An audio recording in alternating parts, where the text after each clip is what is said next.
మన ప్రభువును రక్షకుడైన యేసుక్రీస్తు ప్రభు వారి యొక్క శక్తి కలిగినటువంటి నామంలో మీకందరికీ సర్వశుభాలు తెలియజేసుకుంటా ఉన్నాను. అందరు బాగున్నారు కదా? మనమందరం కూడా ఎంతో కాలం నుండి ఎదురు చూస్తున్నటువంటి క్రిస్మస్ సీజన్లోకి మనం వచ్చేసాం. మనమందరం కూడా ఈ దినాన క్రిస్మస్ని అడ్వాన్స్ క్రిస్మస్గా సెలబ్రేట్ చేసుకోబోతూ ఉన్నాం. నవంబర్ 25వ తేదీ ఎంతో ప్రాముఖ్యమైనటువంటిది క్రైస్తవ సమాజంలో. కారణం ఏంటి అంటే ప్రపంచంలో ఉన్నటువంటి వారందరూ కూడా ఈ దినం నుండి కొన్ని చర్చెస్లో ప్రార్థనలు చేస్తారు.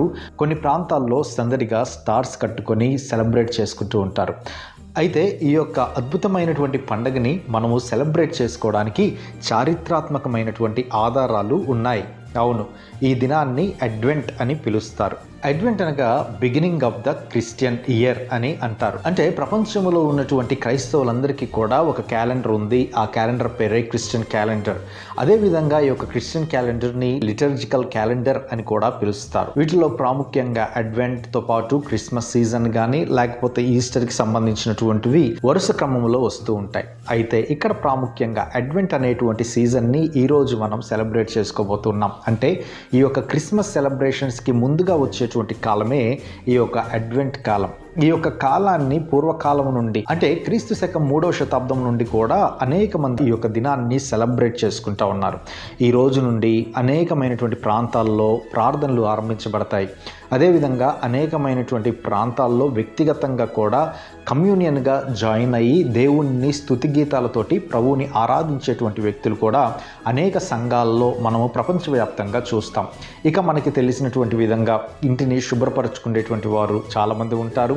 అదేవిధంగా మరి బయట చెట్టు పెట్టుకొని ఆ యొక్క చెట్టుని డెకరేట్ చేసుకొని ఇంటిని అంతటిని కూడా వెలుగులతో నింపేటువంటి వారు కూడా ఉంటారు. ఇవన్నీ కూడా మన పూర్వీకులు ఆచరించినవే. అయితే వీటన్నిటి వెనుకలో ఉన్నటువంటి చారిత్రాత్మకమైనటువంటి అంశాలని ఈరోజు నేను మీతో మాట్లాడాలని ఆశపడతా ఉన్నాను. ఈ యొక్క వేడుకలు ఎంతో ప్రసిద్ధి చెందినప్పటికీ కూడా పోప్ గ్రెగరీ అనేటువంటి ఆయన మొట్టమొదటిగా 590వ సంవత్సరంలో ఈ యొక్క యేసుక్రీస్తు ప్రభు వారి యొక్క జన్మదినాన్ని 1 month ముందే సెలబ్రేట్ చేసుకునేటువంటి వాటిని ముందుగా ఆరంభించినటువంటి వ్యక్తిగా మనము చరిత్రలో చూడొచ్చు. ఆ తర్వాత అనేక మంది కూడా ఈ యొక్క దినాలని ఆచరించారు. మనము రిఫర్మేషన్ డేస్ నుంచి చూసినా కానీ లేకపోతే మధ్యయుగంలో చూసినా కానీ ప్రాచీన యుగంలో చూసినప్పటికీ కూడా నేటికి కూడా మోడర్న్ యుగంలో ఉన్నటువంటి ఈ తరంలో కూడా ఇటువంటి ప్రాముఖ్యమైనటువంటి ఈ యొక్క దినాన్ని సంతరించుకొని సెలబ్రేషన్స్ చేసుకోవడం అనేటువంటిది నేటికి కూడా అన్ని డినామినేషన్స్ ఎంతగానో ఆచరిస్తున్నటువంటి దినం. అయితే ఈ 1 month పీరియడ్ని ఏం చేస్తారు, ఎలా సెలబ్రేట్ చేసుకుంటారు అనేటువంటిది మనం ఒకసారి ఆలోచించినట్లయితే ప్రాముఖ్యంగా ఈ దినాలలో 4 క్యాండిల్స్ని ఉపయోగిస్తారు. అంటే ఈ దినాన్న 4 క్యాండిల్స్ని ప్రాముఖ్యంగా చర్చెస్లో పెడతారు. 4 క్యాండిల్స్ ఏదైతే hope, peace, joy and love గురించి తెలియజేస్తూ ఉంటాయి. అంటే మన యొక్క నిరీక్షణ, మనం పొందుకున్నటువంటి శాంతి గురించి, మనం పొందుకున్నటువంటి ఆనందం గురించి, అదేవిధంగా మనం పొందుకున్నటువంటి ప్రేమకి ఆ యొక్క 4 క్యాండిల్స్ కూడా గుర్తుగా ఉన్నాయి. అయితే ముఖ్యంగా మధ్యలో ఇంకో క్యాండిల్ని వెలిగిస్తారు. ఆ యొక్క క్యాండిల్ యేసుక్రీస్తు ప్రభు వారికి సూచనగా ఉంటుంది. ఈ విధంగా 5 క్యాండిల్స్ని ఇంట్లో పెట్టుకునేటువంటి వారు కొంచెం మంది ఉంటారు. అదేవిధంగా చర్చెస్లో కూడా పెట్టుకునేటువంటి వారు కొంచెం మంది ఉంటారు. ఆ విధంగా మొట్టమొదటిగా క్యాండిల్స్ ద్వారా ఈ యొక్క దినాన్ని ఆరంభిస్తారు. అయితే ఈ యొక్క 4 వారాల్లో ఎటువంటి కార్యక్రమాలు సంఘాల్లో జరుగుతాయి అని మనం ఒకసారి ఆలోచించగలిగితే ప్రాముఖ్యంగా అక్కడ ధ్యానాలు జరుగుతాయి. యేసుక్రీస్తు ప్రభు వారి యొక్క జన్మదినానికి ముందు the preparation of the Mary for the birth of the Jesus Christ, అంటే మరియమ్మ ఏ విధంగా సిద్ధపాటు కలిగిందో అనేటువంటి దాని మీద ధ్యానాలు చేస్తారు. ఆమె పాడినటువంటి కీర్తనల మీద ధ్యానాలు చేస్తారు. ఎలిజబెత్ దగ్గరికి వెళ్ళినటువంటి విషయాల మీద ధ్యానాలు చేస్తారు. అదేవిధంగా జాన్ ద బ్యాప్టిస్ట్ గురించి కూడా ధ్యానాలు చేస్తారు ఈ 4 రోజుల్లో. అంటే జాన్ ద బ్యాప్టిస్ట్ ఇచ్చినటువంటి ఒక పవర్ఫుల్ స్టేట్మెంట్ ఒకటి ఉంది కదా, నేను మార్గంను సరళం చేయవచ్చు ఉన్నానని తెలియజేస్తాడు కదా. ఆ విధంగా ఎందుకు ఆయన మార్గాన్ని ఏ విధంగా సరళము చేశాడు అనేటువంటి విషయాల మీద, ఆయన జీవితం మీద ప్రాముఖ్యంగా ధ్యానాలు జరుగుతాయి. వీటితో పాటు అత్యంత ప్రాముఖ్యమైనటువంటి ఇంకొక విషయం ఏంటి అంటే ఈ యొక్క దినాలని ద మెస్సియానిక్ డేస్గా వివరణిస్తారు. అంటే యేసుక్రీస్తు ప్రభు వారు ఏదైతే మెస్సియగా ప్రవచన రూపంలో దానియేలు గ్రంథంలో కానీ యెషయా గ్రంథంలో కానీ వ్రాయబడినటువంటి ప్రవచన గ్రంథాల గురించి వీళ్ళు ప్రాముఖ్యంగా ధ్యానం చేసి ఏ విధంగా ఆ యొక్క ప్రవక్తలు ఈయన గురించి ఎదురు చూశారు అనేటువంటి విషయాల్ని వారు ఎక్కువగా ధ్యానంలో ఉంచుతున్నట్టుగా మనం చూస్తాం. ఇక వీటితో పాటుగా ప్రాముఖ్యంగా కీర్తనలు ఆలపిస్తారు. యేసుక్రీస్తు ప్రభు వారిని స్తుతించి ఆరాధించడంలో ప్రాతకాలమునే వెళ్ళి ఆరాధించేటువంటి వారు కూడా మనం చాలా ప్రాంతాల్లో చూస్తాం. ఇక కొంచెం మంది గుంపును మనం ఒకసారి ఆలోచించినట్లయితే కొంచెం మంది ఫాస్టింగ్లో ఉంటారు, అంటే ఉపవాస ప్రార్థనలు కూడా చేసేటువంటి వారు ఉంటారు. ఉపవాస ప్రార్థనలు చేయడం, అదేవిధంగా ఈ నెలంతా కూడా యేసుక్రీస్తు ప్రభువారు ఏదైతే ఆ యొక్క ప్రేమని కలువరి గిరిలో చూయించాడో ఆ యొక్క ప్రేమను పంచడం కోసం చారిటీ వర్క్స్ని క్రైస్తవులు అనేక ప్రాంతాల్లో నిర్వహిస్తూ ఉంటారు. ఫుట్పాత్ మీద ఉండేటువంటి అనేకమైనటువంటి వ్యక్తులకి దుప్పట్లు పంచడం కానీ, లేకపోతే పేదలకి విధవరాలని జ్ఞాపకం చేసుకొని వారికి చీరల్ని పంచడం కానీ, లేకపోతే శ్రేష్టమైనటువంటి ఆహారాన్ని ఎక్కడైతే హాస్పిటల్స్లో ఉన్నారో అట్టి వారికి అందించడం, ఇటువంటి కార్యక్రమాలన్నీ కూడా మనము ప్రాముఖ్యంగా చూస్తూ ఉంటాం. అయితే ఈ యొక్క పండుగలో ముఖ్యంగా ఉపయోగించేటువంటి 2 కలర్స్ గురించి కూడా మనం చూద్దాం. మొట్టమొదటిగా పర్పుల్ కలర్ని ఉపయోగిస్తారు, అదేవిధంగా బ్లూ కలర్ని కూడా ఉపయోగిస్తారు. పర్పుల్ కలర్ని మనం ఒకసారి ఆలోచించినట్లయితే అది రిపెంటెన్స్కి గుర్తుగా ఉంది, అంటే పశ్చాత్తాపానికి గుర్తుగా ఉంది. అదేవిధంగా కమ్మింగ్ ఆఫ్ ద కింగ్, రాజులకు రాజు అయినటువంటి దేవుడు రాబోతున్నాడు అనేటువంటి దానికి కూడా ఈ యొక్క పర్పుల్ కలర్ గుర్తుగా ఉంది. వీటితో పాటు బ్లూ కలర్ని కూడా ఉపయోగిస్తారు. కారణం ఏంటి అంటే ఈ యొక్క బ్లూ కలర్ మానవుడి యొక్క నిరీక్షణకి గుర్తుగా ఉంటుంది. ఇక వీటితో పాటు నూతన సంవత్సరాన్ని ఆహ్వానించడం కోసం క్యాలెండర్స్ని ప్రింట్ చేసి ఉచితంగా క్యాలెండర్స్ని పంపిణీ చేసేటువంటి వారిని కూడా మనం చూస్తూ ఉంటాం.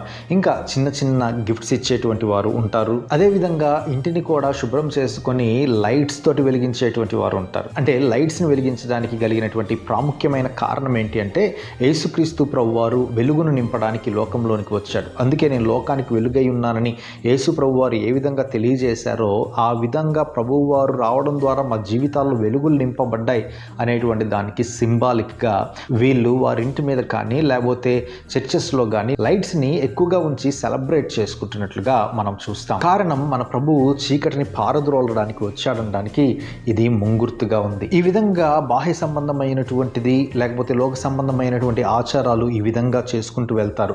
అయితే ప్రాముఖ్యంగా మనం ఇప్పుడు స్పిరిచువల్గా ఆధ్యాత్మిక కోణములో ఒకసారి మనం ఆలోచించగలిగితే ఆధ్యాత్మిక కోణములో ఏ విధముగా వీళ్ళు సెలబ్రేట్ చేసుకుంటారు అనేటువంటి 4 విషయాల్ని మీ ముందు ఉంచాలని ఆశపడతా ఉన్నాను. ఈ యొక్క నెల రోజులు జరిగేటువంటి పండుగలో ఎక్కువగా వీరు ధ్యానించేటువంటి అంశం ఏంటి అంటే హోప్, నిరీక్షణ గురించి ధ్యానిస్తారు. అంటే ఏదైతే యెషయా గ్రంథములో 9వ అధ్యాయం 6-7 వచనాల్లో యేసుక్రీస్తు ప్రభు వారి యొక్క రాకడ గురించి వ్రాయబడి ఉంది. మీకా గ్రంథం 5వ అధ్యాయం 2వ వచనంలో కూడా ఈ యొక్క విషయాల గురించి వ్రాయబడి ఉంది. అంటే ఏదైతే ఎదురు చూస్తూ ఉన్నారో ప్రపంచమంతా కూడా, ఆ ప్రపంచమంతటికీ కూడా యేసుక్రీస్తు ప్రభు వారి యొక్క అద్భుతమైనటువంటి ఆగమనం గురించి ఆలోచిస్తూ ఉన్నప్పుడు వాటికి సంబంధించినటువంటి నిరీక్షణ, సంతోషం, ఆనందం అనేటువంటిది వాళ్ళు సెలబ్రేట్ చేసుకోవడానికి వారు ప్రాముఖ్యంగా దేవుడు ఏ విధంగా వారి జీవితాలలో వారి యొక్క ప్రామిసెస్ని ఫుల్ఫిల్ చేశాడనేటువంటి దాన్ని బట్టి దేవుణ్ణి స్తుతిస్తారు. ఇక ఆధ్యాత్మిక సిద్ధపాటులో 2వ ప్రాముఖ్యమైనటువంటి విషయం ఏంటి అంటే పీస్, అంటే సమాధానం. సమాధానానికి అధిపతిగా ఉన్నాడు యేసుక్రీస్తు ప్రభువారు. యేసుక్రీస్తు ప్రభువారు ఈ భూమి మీదకి రావడానికి కలిగినటువంటి కారణం ఏంటి అంటే తండ్రితో పాటు మానవుణ్ణి సమాధానపరచడానికి ఆయన వచ్చాడు. అందుకనే he is the prince of pieces అని మనం పిలుస్తూ ఉంటాం కదా. అయితే దేవుడు ఏ విధంగా మానవుల పట్ల తన యొక్క అద్భుతమైనటువంటి ప్రేమను కనబరుచుకొని ఏ విధంగా దేవుడు శాంతిని, సమాధానాన్ని భూమి మీద ఎస్టాబ్లిష్ చేయడానికి వచ్చాడు అనేటువంటి విషయాల్ని ఈ యొక్క ధ్యానాల్లో ఆధ్యాత్మికంగా కూడా ధ్యానించడం అనేటువంటిది జరుగుతూ ఉంటుంది. ఇక 3వదిగా మనం ఒకసారి చూసినట్లయితే జాయ్, సంతోషం గురించి, రీజాయిసింగ్ ఇన్ ద గుడ్ న్యూస్. యేసుక్రీస్తు ప్రభువారు తీసుకొచ్చినటువంటి ఆ యొక్క శుభవార్తను బట్టి సర్వ మానవాళికి కూడా సంతోషిస్తుంది, ఆనందిస్తుంది అనడానికి ఈ యొక్క నెల రోజులని సంతోషముతో, ఆనందంతో సెలబ్రేట్ చేసుకుంటారు. అందుకనే దూత కూడా చెప్పినటువంటి మాట అదే కదా, సర్వలోకానికి కూడా మహా సంతోషకరమైనటువంటి శుభవర్తమానం నేను మీకు తెలియజేయబోతున్నాను అని తెలియజేసింది దూత.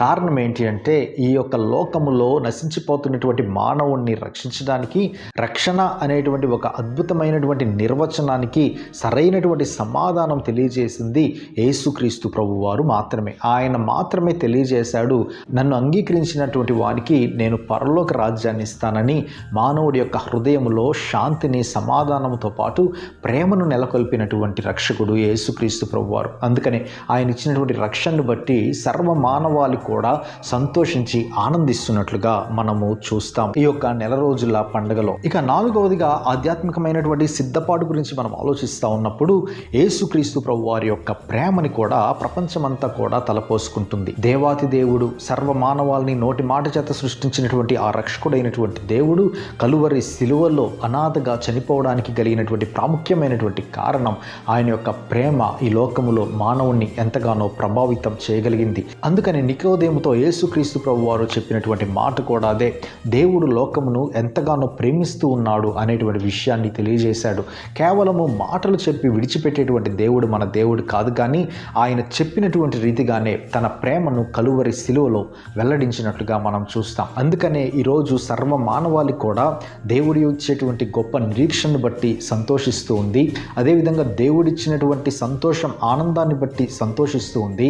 వీటికంటే ప్రాముఖ్యంగా దేవుడిచ్చినటువంటి ప్రేమను బట్టి, దేవుడిచ్చినటువంటి సమాధానాన్ని బట్టి ప్రపంచమంతా కూడా ఈరోజు చాలా హ్యాపీగా ఈ యొక్క దినాలని సెలబ్రేట్ చేసుకుంటుంది. అందుకని ఈ యొక్క క్రిస్టియన్ క్యాలెండర్లో మొట్టమొదటిగా వచ్చినటువంటి ఫెస్టివల్ ఏంటి అంటే advent festival, the beginning of the Christian year. క్రైస్తవ సంవత్సరాన్ని ఈ రోజు నుండి మనము ఆరంభించబోతూ ఉన్నాం. కేవలం యేసుక్రీస్తు ప్రభు వారి యొక్క రక్షణ సంతోషాన్ని ఆనందాన్ని బట్టి, ఆయన వచ్చేటువంటి ఆగమనాన్ని బట్టి మాత్రమే మనం ఆనందించడం సంతోషించడం మాత్రమే కాదు, కానీ ఆ ప్రభు మరలా మన కోసం త్వరగా తిరిగి రాబోతూ ఉన్నాడనేటువంటి విషయాన్ని కూడా మనము మర్చిపోకుండా ఉండడం కోసం ఈ యొక్క నెల రోజుల్ని సిద్ధపాటు దినాలుగా, రాకడికి సిద్ధపాటు దినాలుగా కూడా పూర్వకాలంలో సెలబ్రేట్ చేసేటువంటి వారు. కాబట్టి మనమందరం కూడా బాహ్య సంబంధమైనటువంటి అలంకారాల వెనుక ఉన్నటువంటి ముఖ్యమైన ఉద్దేశాలని చూసాం. అదేవిధంగా ఆధ్యాత్మికమైనటువంటి సిద్ధపాటు, స్పిరిచువల్ ప్రిపరేషన్ గురించినటువంటి ప్రాముఖ్యతని కూడా మనం చూసాం. కాబట్టి వీటిని బట్టి, దేవుడిచ్చిన ప్రేమను బట్టి, శాంతిని బట్టి, సమాధానమును బట్టి, ఆయన చూపించినటువంటి గొప్ప కృపను బట్టి మనం ఎల్లవేళలా ప్రభువుకు స్తుతులు కృతజ్ఞతలు తెలియజేస్తూ మన జీవితాలన్నిటిలో కూడా ఆయనని సంపూర్ణంగా అంగీకరించి ఆయన ఎడల నమ్మకత్వం కలిగి జీవిద్దాం. దేవుడు త్వరగా రాబోతూ ఉన్నాడనేటువంటి విషయాల్ని మనం గ్రహిద్దాం. కాబట్టి ఈ రోజు నుండి కూడా క్రిస్మస్ యొక్క ధ్యానాలు ఆరంభించబడతా ఉన్నాయి. కాబట్టి మనము కూడా అనేకమైనటువంటి బైబిల్లో దాగి ఉన్నటువంటి గూఢమైనటువంటి చరిత్రాత్మకమైనటువంటి విషయాల్ని మీ ముందు ఉంచాలని ఆశపడతా ఉన్నాను. కాబట్టి ఈ యొక్క ఛానల్ని మీరు సబ్స్క్రైబ్ చేసుకోండి. ఈ యొక్క పంపబడినటువంటి లింక్స్ని ఓపెన్ చేసి మీరు నేర్చుకొని మీరందరూ కూడా క్రిస్మస్ సంతోషాన్ని, ఆనందాన్ని మాతో పాటు పంచుకోవాల్సిందిగా హృదయపూర్వకంగా కోరుకుంటూ ఉన్నాను. Thank you very much. Wish you happy advance Christmas once again. God bless you.